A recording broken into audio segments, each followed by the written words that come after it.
In this video, we're going to go over two different types of hypothesis test settings that will serve as the end of the material for exam one. The first is proportions. The second is chi-square. Both of these types of hypothesis test settings involve data that could be classified as categorical. And so that's why we pair these hypothesis test settings together for this last video.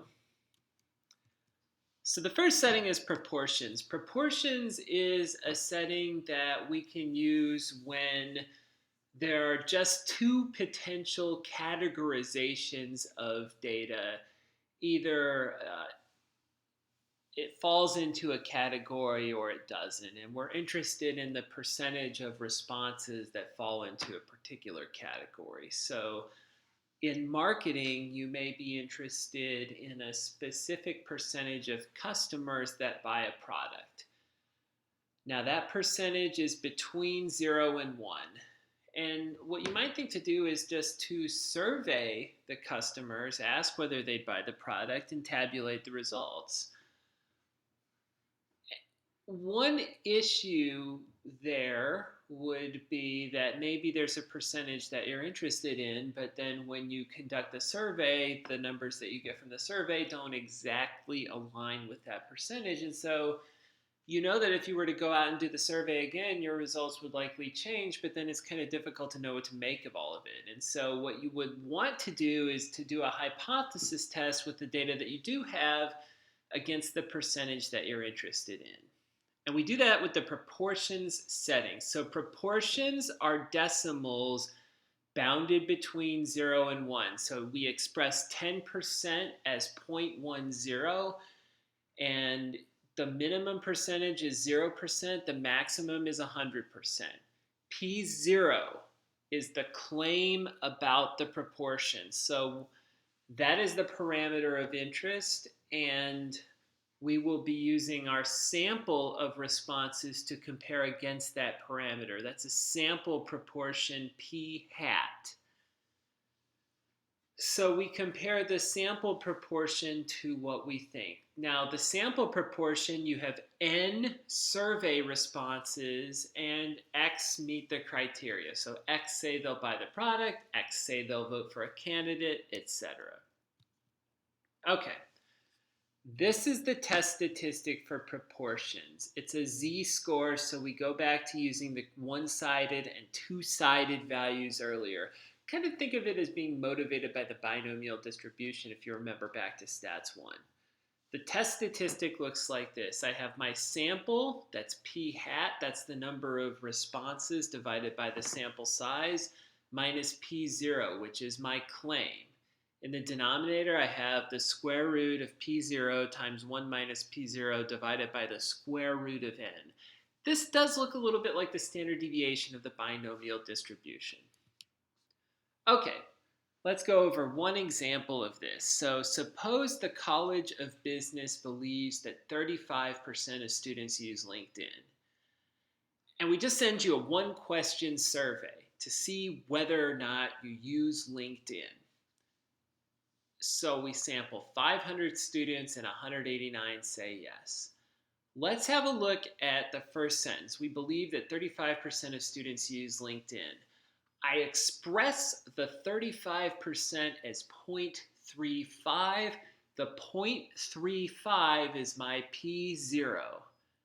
So the null is that P0 is equal to 0.35, the alternative is that it's not. There is always an equal sign in the null.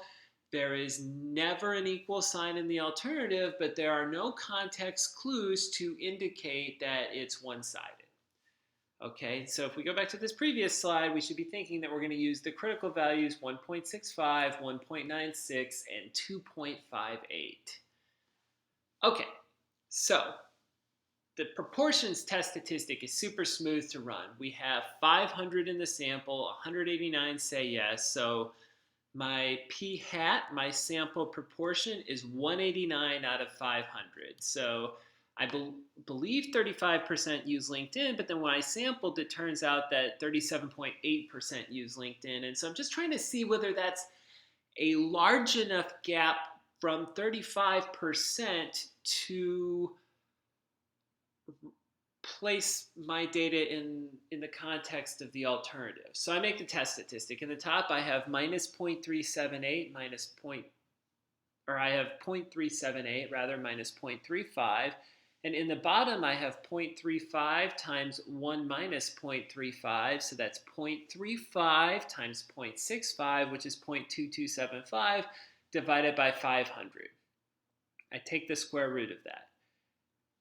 After computing, I get 1.31. So if I use Excel to make my test statistic, okay, I have a sample proportion of 189 divided by 500. I have the claimed proportion as 0.35. The denominator, so let me find the numerator of the test statistic. That's just the sample minus the claim. In the denominator, I take the square root of sample times 1, the claim times 1 minus the claim, divided by the sample size, which is 500. The t-stat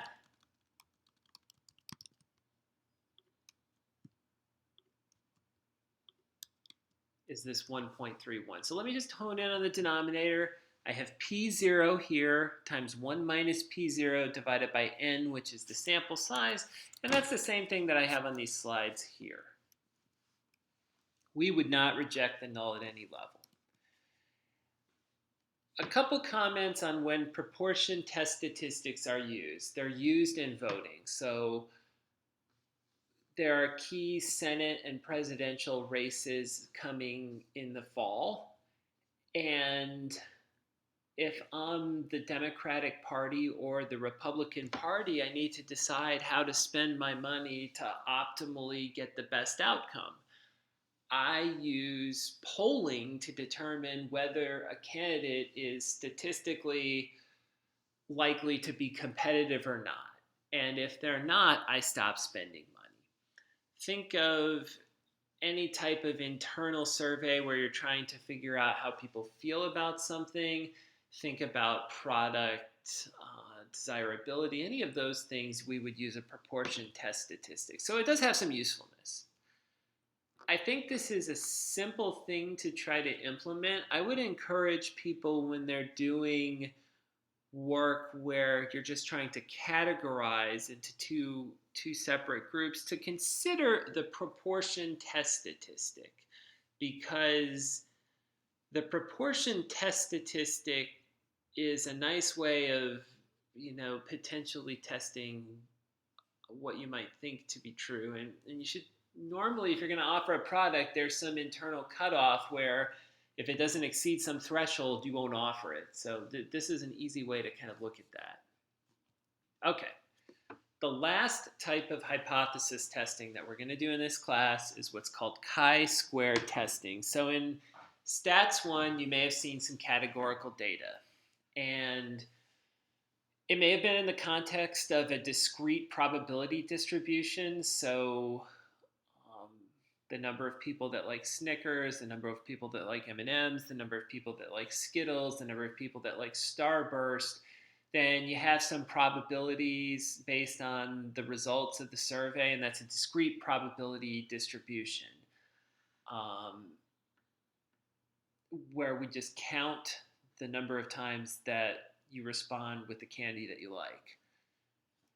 We may have an opinion about the breakdown of those responses, and that's where chi-square testing comes into play. So occasionally we want to see if our data matches what we would expect from a particular distribution.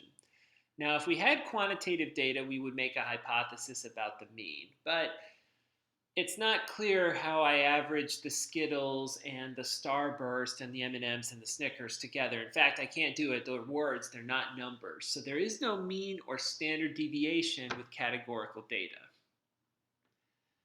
In such instances, we're not trapped. We can still do statistical analysis, but we have to change the nature of our hypothesis and our hypothesis testing. And so we do this with ChiSquare testing. These are tests to deal with categorical data, and we have two common chi-square tests. The first is whether or not a believed distribution fits. So I'll give you an example. Suppose you have a sporting goods store that sells tennis balls. So they may believe that they sell an equal percentage of the four major manufacturers of tennis balls: Wilson, Penn, Prince, and Dunlop, since people may not care so much about which tennis ball they use. So I may believe 25% for each. And if not, then the store would stock the manufacturer that sells better. The other type of hypothesis that we might have is whether or not responses to a question differ based on a category that you may fall in. So a good example of this is any question you have about the US right now, you probably would expect to see some differences fall along income levels. So you could group people by low, middle, high income. You could group people by gender. You could group people racially. But you would expect to see some differences in any type of response question depending on which category you fell into. Of course, it does matter the question. So I might not think I would find significant racial differences among the type of vegetables that people like. I might not think there's a big difference there, but I might think there are large differences in other questions that I might ask. And it's important to unpack those differences because you're trying to develop policy. You want to understand how people feel about it. So this is a technique we could use. Okay, let's have a look at the chi-square test statistics. So in order to test these hypotheses, we use a chi-square distribution. And the idea is that every test statistic with the chi-square is positive, and we're just going to square some z-scores and add them together. And in principle, we shouldn't get big test statistics if the null is true, because we won't have data that's that far away from the believed distribution. So the test statistic looks like this. N is the number of categories that we have for our response. So it could be the number of candies that you have in the vending machine, or the number of types of candy that you have in the vending machine, the brand of tennis ball, yes, no, maybe responses, most preferred to least preferred, those types of responses. So when you start working into a Likert scale or anything of that nature, chi-square may also have some play there. O is the observed data for a particular category I. E is what you expected, that's from your hypothesis. Okay, so just to give you some indication of the distribution of chi-square variables, we go to row n-1 in the chi-square table when we go to use it, but n is the category. If we have sort of multi-dimensional answers where we have a question with multiple responses and we have multiple respondents answering the question, then r-1 rows of respondents, c-1 categories -1. We multiply them together. Okay, let me give you just a conceptual example related to maybe Cheers here in Carrollton. So Cheers may believe that 50% of their customers who walk in want to buy beer, 35% want to buy liquor, and 15% want to buy wine. However, when the customers walk in, it doesn't exactly break down. in that way. So that what we want to see if we're Cheers is Is it reasonable based on the purchases that we have to believe 50, 35, 15? Or in the context of this previous null, the null is that this distribution fits fine. The alternative is that it doesn't. Okay, so let's try the chi-square test out. So the liquor store believes that 50% of its customers buy beer, 35 liquor, 15% wine. Now it has 300 customers in an evening. So its expectation is that of those 300 customers, 300 times 50%, 150 will buy beer. 300 times 35%, 105 will buy liquor. 300 times 15%, 45 will buy wine. So if we have percentages for the chi-square, what we can do is put those percentages into Excel, and we can make our expected counts. Now this is beer, this is liquor, this is wine. For beer, we have 300 times 0.5. For liquor, we have 300 times 0.35, and for wine, we have 300 times 0.15. 0.15, 0.35, and 0.5, it adds to 100%. These are the only categories that we have. Then we have our observed counts. So if we go back to the chi-square test statistic, we have expected data, that's what I just made, and we have observed data. This summation sign says that we're going to perform this operation and add it all up. Okay, so in actuality, it says we have 136 that buy beer, 110 that buy liquor, and 54 that buy wine. So looking at the data, we have fewer buy beer than expected, more buy wine than expected. And depending on your perspective, it may or may not look like the expected counts are good. So I think one of the reasons why we want to think about doing the chi-square test is I can't just glance at this data and interpret whether or not the data are reasonable. I can't just look at the expectations and compare to the observed and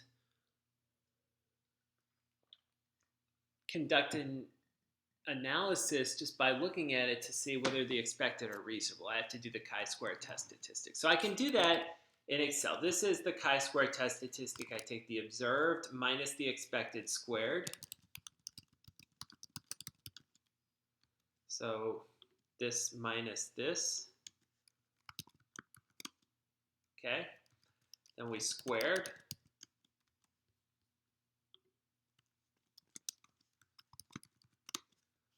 Okay, that is my observed minus expected squared.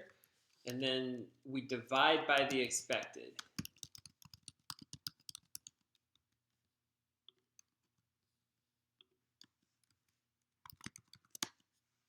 Okay. So the formula observed minus expected, do that first, square it, divide by expected. Observed minus expected, squared, divide by the expected, then you add it all up. And that's your chi-square test statistic, 3.35. What does that mean? Well, we have to use what's called the chi-square table. So let's have a look at the chi-square table. Here it is. For the chi-square table, we go to categories minus 1. So I have 3 categories, beer, wine, and liquor. I go to row 2. 0.10 is 90%. 0.05 is 95%. 0.01 is 99%. So columns 4, 5, and 8 of the chi-square table are the ones that we use, always. And you can see on the slides here that we do not reject the null. We would reject if the test statistic were higher, but it is not.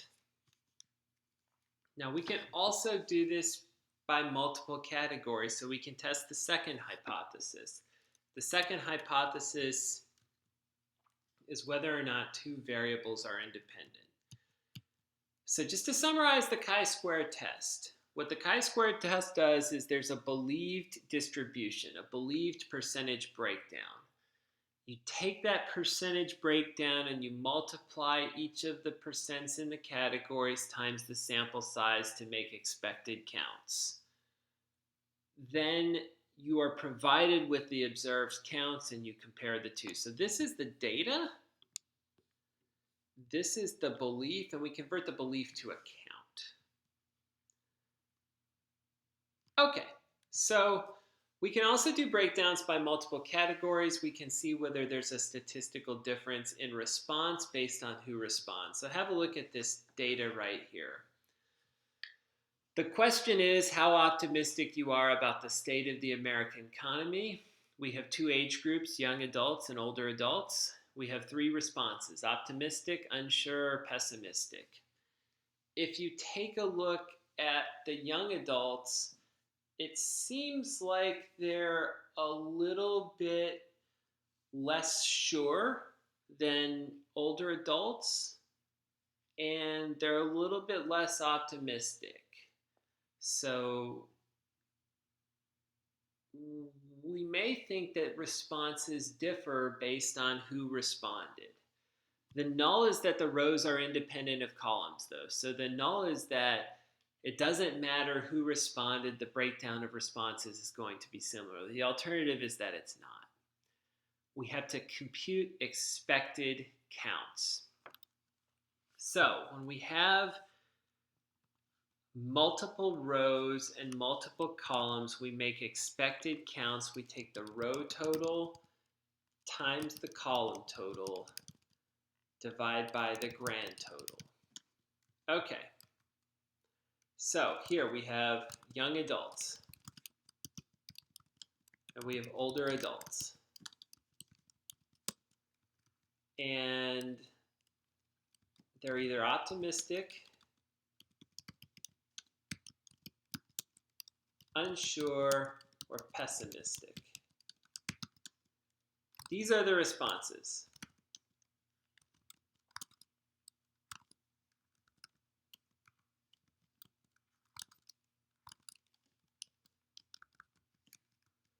Here are the row totals. So we take the row total times the column total, and we're going to divide by the grand total. Okay, here are the row totals.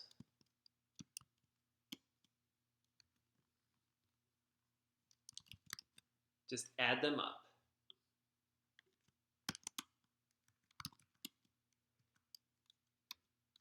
Here are the column totals. We just add them up.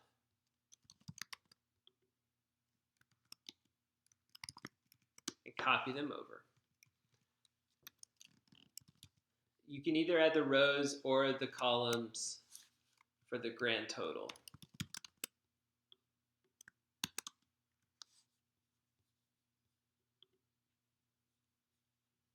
Let me just highlight the grand total here.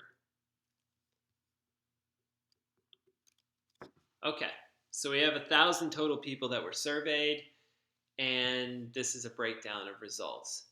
We need to make the expected counts. We take the row total times the column total divided by the grand total. So I take the row total is in E12. I'm going to multiply times the column total, which is in B14, divided by 1,000. So we had 240 young adults respond that they were optimistic based on if it didn't matter who responded, we would have expected 264.6. We do the same thing. We take the row total, that's E12, multiplied by the column total, divide by 1,000. We had 110 young adults respond that they were unsure. We would have expected 79.8. Take the row total, that's in E12, multiplied by the column total here, divide by 1,000, 75.6. So 70 responded they were pessimistic. We would expect it 75.6. Look at the total is 420. We did it right. Do the same thing for the older adults. So the row total is in F12, or is in, I'm sorry, E13. We're going to multiply times the column total divided by 1,000. And we're just going to copy that over. So you can see here that there's some mismatch between the observed and the expected data. And this may be problematic for the null hypothesis. Okay, so how do we do the chi-square test statistic? We can do it strategically. We do the observed minus expected squared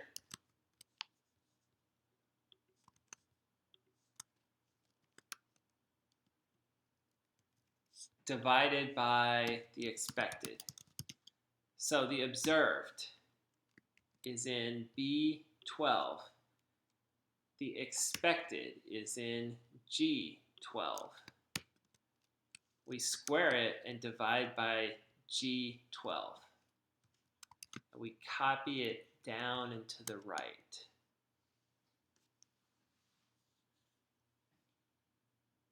So you can see here the observed young adults unsure was 110. We expected 79.8. Big gap there. We add it all up. And this is the chi-square test statistic. Note that this is the same chi-square test statistic that we get on the slides.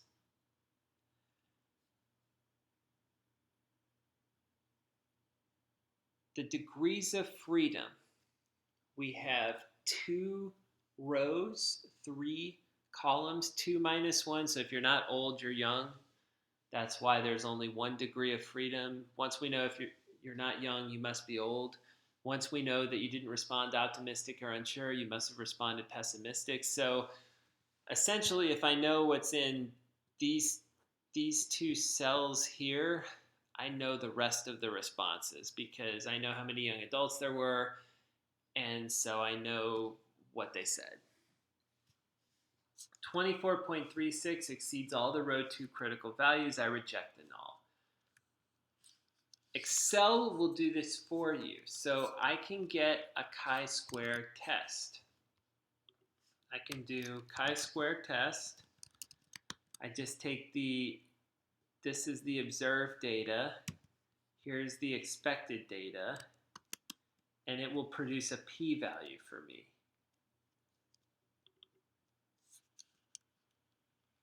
Okay, it automatically calculates for me.